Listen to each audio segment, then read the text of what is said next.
For Adobe Max, Adobe asked me to create the ultimate guide to getting hired as a motion designer. So I wanted to share it all with you on the channel today. So let's get into it.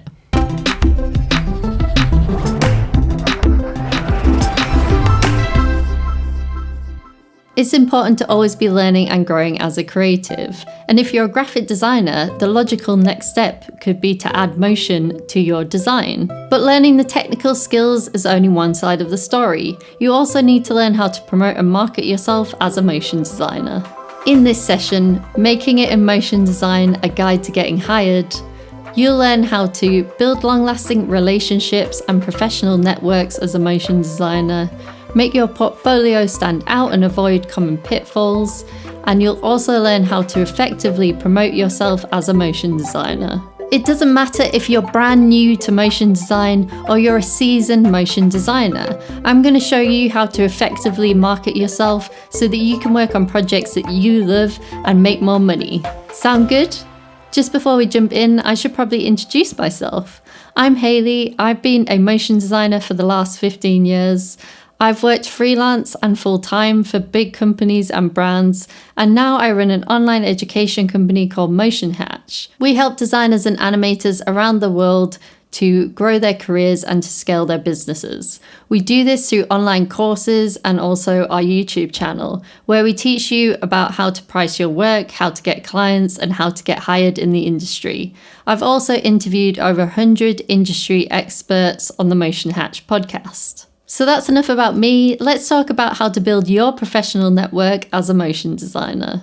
Your network is the most valuable asset to your career, and there's a few key things that you can do to help you build long-lasting relationships. You should think about growing your network as playing a long game. It's not about going to an event and handing out as many business cards as possible, or trying to send hundreds of emails to potential clients every day. It's about building trust with your potential clients, hiring managers, and also your peers. Once you're working as a motion designer, it can be easier to build trust over time, by doing a great job, but also by being a nice person to work with. But getting your foot in the door can be a bit tricky, so how do we solve this problem? You should be thinking about how you can plant seeds for future opportunities, starting even before you feel ready. You can do this by engaging on other people's social media posts, with valuable comments and not just an emoji, and generally by being a helpful member of the motion design community. When reaching out to others online via email and social media, make sure you are personalizing your interactions. People can tell when you've just copied and pasted the same email template 100 times. Take the time to research who you are contacting and make sure that you make it personal. You can do this by adding a compliment about a recent piece of work that they shared online. It's also easy and effective to grow your network in real life.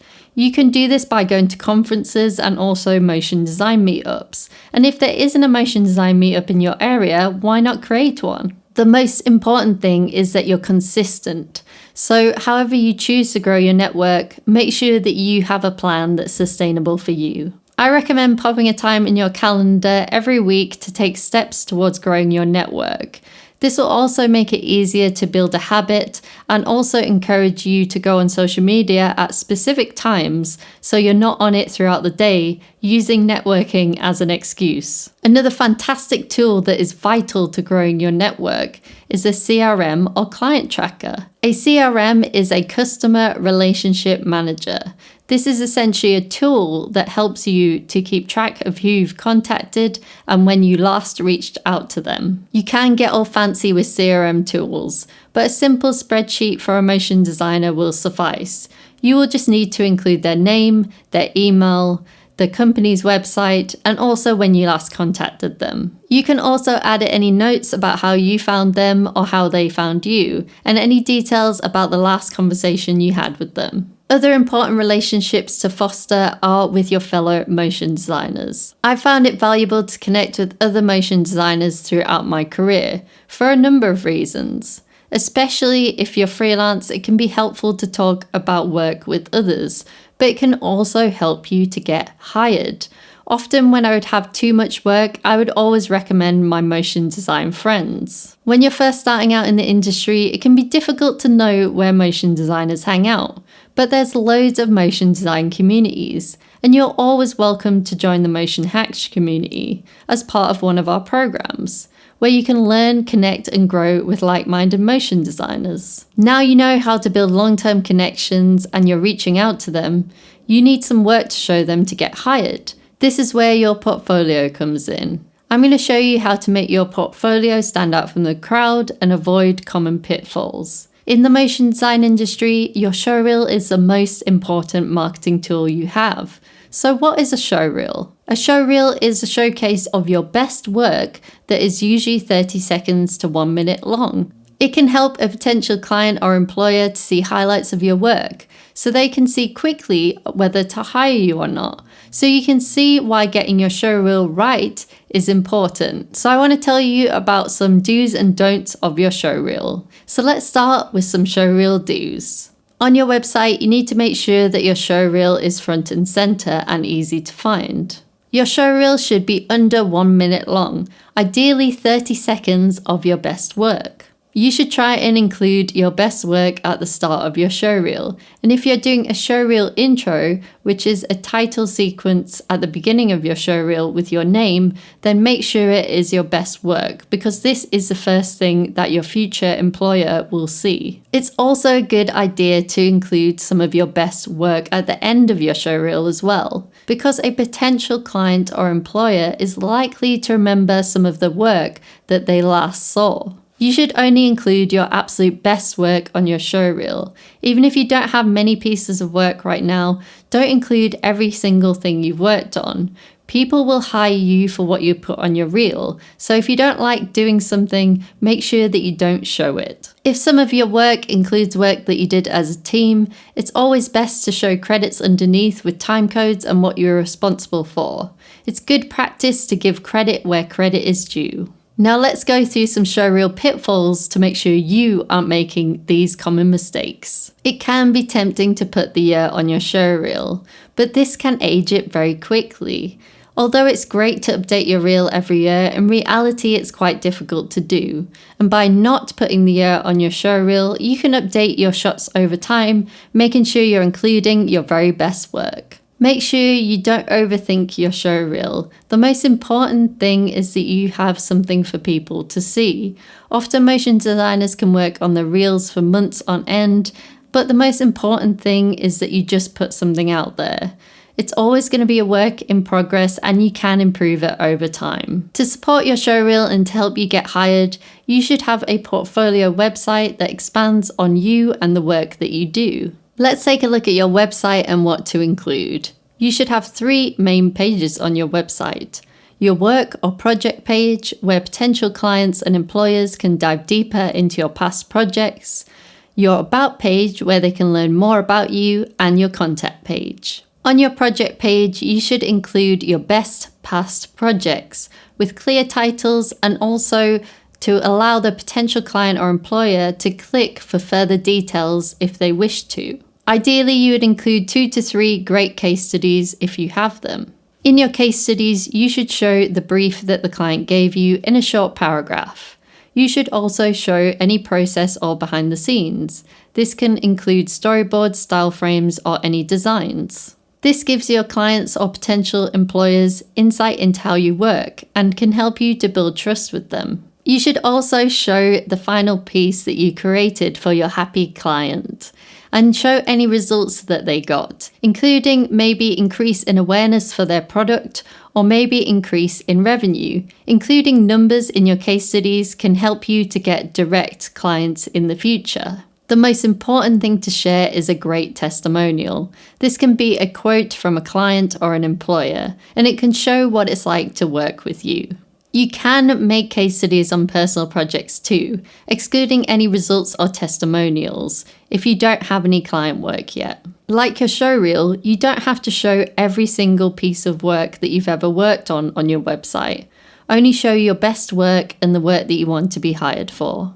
The About page is often overlooked by motion designers, but it's somewhere where you can really stand out from the crowd. Having a professional headshot on your About page can help you build trust with your potential clients and employers, because they can see who you are, and it also shows that you take your career seriously.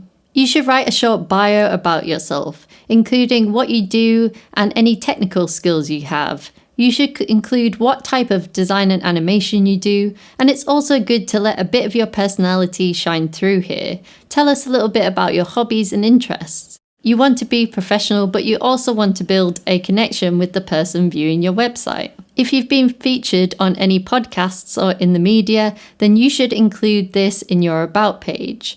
You could share a link to any YouTube videos, articles, or podcasts. This can help your future employers or potential clients get to know you better, and it also builds your credibility. Adding clients or companies to your About page can help to add to your credibility. But don't worry if you're just starting out, you can just add personal projects on your website. I've heard from lots of hiring managers that they love to see your personal projects because this can help to show what you're passionate about. Don't forget to add your email here. You wouldn't want all that credibility and trust with your potential clients or employers to go to waste. So you want to make sure they can contact you. And that brings me nicely to the contact page. The contact page is the most important page on your website, and you'll be surprised by how many motion designers don't have their contact details on their website. And remember, if the client or potential employer can't find your contact details, then they can't hire you. So here are a few tips for your contact page. The first thing you should do is keep it simple. It's really important not to overcomplicate it and to make sure your About page and your contact page are separate. You should also give a couple of ways for a client to get in touch with you. I recommend including a contact form, but also your email. Some clients and potential employers don't like to fill in contact forms, so it's always best to include your email so they can easily copy and paste it and get in touch with you. I wouldn't recommend adding your phone number on your website. It can lead to some spam calls, and also it can make it difficult when setting boundaries with your client if they have access to your phone number. The most important thing is just to get your work out there, and if you don't have a portfolio already, I recommend using Adobe Portfolio. Now you have your portfolio ready, here's how to get out there and promote yourself effectively as a motion designer. As creatives, we're generally shy and suffer from imposter syndrome. And I've also struggled with this myself, so I understand how hard it can be to put yourself out there. And it might not feel natural to promote your own work. What I've generally found to help with imposter syndrome is putting your work out there on a regular basis, having hard deadlines, and also setting goals. Achieving my goal of producing over 100 podcast episodes really helped me to get my work out there, and also helped me to get over the idea that everything needed to be perfect. Getting better at promoting your work is important, but there are many tools out there, and it can be difficult to know where to focus our attention. There are two main ways you can promote yourself: inbound marketing and outbound marketing. Don't be afraid of these marketing terms because they're pretty easy to understand. Outbound marketing is what most creatives are used to doing. This can include sending cold emails, cold calling, or social media ads. Inbound marketing is how you can attract clients and employers to you. It can include posting on social media, writing blogs, or sharing tutorials. Imagine outbound marketing is like you have a big megaphone that you can use to shout about your work. Then imagine inbound marketing is like you have a huge magnet that you can use to help to attract your clients and potential employers to you. To be the most effective, I recommend doing a little bit of both. With outbound marketing, let's just think of this as doing outreach to your potential clients and employers. And don't forget to make it personal. Try to make one new connection every week and see how you might help them. A good way to connect with fellow motion designers is by asking them if they would like to have a quick coffee and a chat. You should come to the meeting with ideas on how you might add value to the things that they're working on and how you might support them. If you try and help others, then they're likely going to want to reciprocate, so they'll usually recommend you for different projects and jobs. And referrals is one of the biggest ways that motion designers get consistent work. As well as connecting with your fellow motion designers, you should also be reaching out to clients and potential employers. When you reach out to them, you should include your website and your availability, and you should also make sure your message is personal and unique to them. As mentioned in the first section of this presentation, an easy way to do this is to give them a compliment about a recent project that they shared online. Inbound marketing is all about building awareness of you and your work, and the obvious way to do this is by posting on social media. Inbound marketing is usually focused on educational content that solves your clients' or customers' problems. My top tip when posting on social media is to think about, why would anyone care about this post? This forces you to put yourself in the viewer's position, and it will make you think about how you can help them. It's good to have a good mix of helpful and also promotional posts showing your work. An example of a helpful post might be showing some behind the scenes of your work and showing how you did something in After Effects. Other motion designers might be inspired by this, and they might share your post with their network. An example of a promotional post could be sharing your new showreel. You can also tell a story about how you got into motion design and invite others to do the same below your post. This can help increase engagement on your posts, which is what social media platforms are really looking for, and it also helps you to connect with other motion designers on that platform. Teaching what you know helps you to be seen as an expert in your field, and it also helps you to be invited onto larger platforms such as YouTube channels, podcasts, and conferences just like this one. This helps you to raise awareness about you and your work. By doing this, you can grow your network more quickly and attract work to you as a motion designer. If you're just starting out though, it's more important to connect directly with fellow motion designers, studio owners, and agencies, and being a valued member of the community. As you can see, there are lots of ways that you can market yourself, but how do you find out what's working for you? You should ask your clients and employers, how did you find out about my work? This will give you an understanding of where your new work is coming from. If you like that client or employer, you can increase your marketing efforts in that area, which could result in similar clients or job offers. You can also do the opposite to help you to weed out any clients that you're not as keen on. If you're a freelancer, you can also build this question into your contact form, or make it the first question you ask your clients when they come to you. It's important to put time and effort into marketing yourself and your work. And as you can see, there's ways to do it that isn't salesy and that can also help others too. If you feel like you have nothing to share because you're just starting out, remember that there's always a person who is one step behind you. So why not turn around and help them too? So let's recap your guide to getting hired as a motion designer. Step 1, start by building your network. And remember, it's going to take time, so even if you don't have any work to show yet, you should jump into the community right away. And you're always welcome to join us in one of our programs and get access to the Motion Hatch community. Step 2, be consistent with your network growing activities and make a CRM or client tracker. Even if you're trying to get a job in the industry, a CRM can help you to keep track of who you've contacted. Step 3, create a portfolio and make an amazing showreel. And remember, it's a work in progress, so don't worry if it's all personal projects to start with. Step 4, promote your work and also help others too, so that you can become a valued member of the motion design community. Step 5, ask your clients and employers how they found you and your work, and double down your marketing efforts in those areas. If you enjoyed the presentation, you want to get more help from me, then you should watch these videos next. And don't forget to download our free course. The link will be below this video in the description.